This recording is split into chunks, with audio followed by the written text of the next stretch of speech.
It's Meditech again. Welcome to another dose of it. So, today's topic is Dynamic Island. Hear me a bit. Dynamic Island will be copied.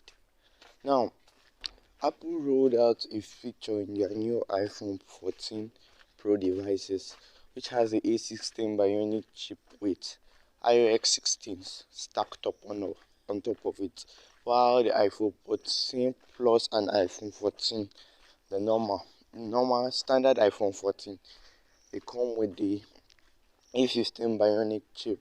Then they are just similar to the Pro devices of last year, but they come with promotion. They didn't come with promotion and the other things that makes the Pro devices better. Now they are 60 Hz.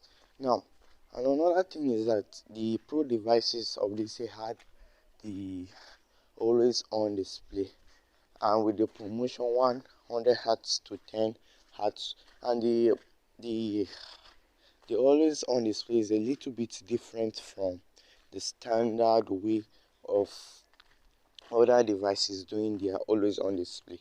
For other devices, it has a black screen, then some notifications and the time. While for Apple, it is like a dim version of the wallpaper, and which is completely visible. The way Marquez termed it, the Apple way. But today's topic is about Dynamic Island. Once Apple does a feature, it doesn't take long for other companies to follow. And based on waveform clips, if you usually watch waveform clips, Marquez and his team, they were analyzing which phone would be the first to roll out this feature. And some of the guys here think Samsung and some think Oppo. But recently, a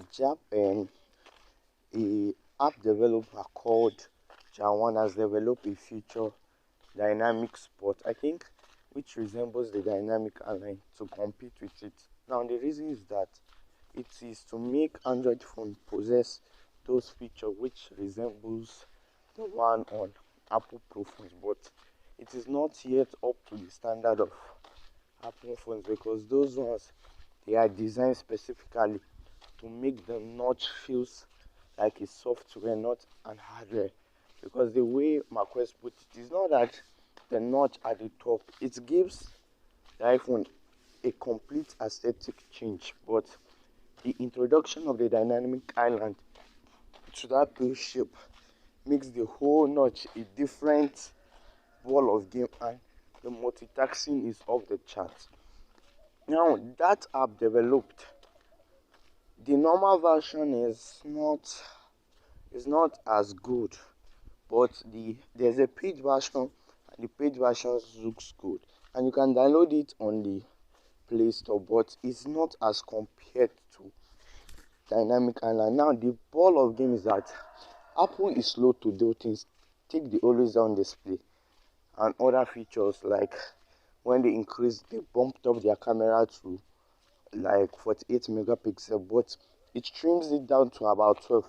The only time it takes 48 megapixel pictures is when you go to Pro RAW, and the size of the image is very big. iPhone is often late to the party, and once they do it the Apple way. And for me, which is kind of better and kind of good. Trust me, you will see some devices running out later this year with the same type of cutout Apple does, and they will try to imitate the Island. I think some phones will go a long way. They will do everything.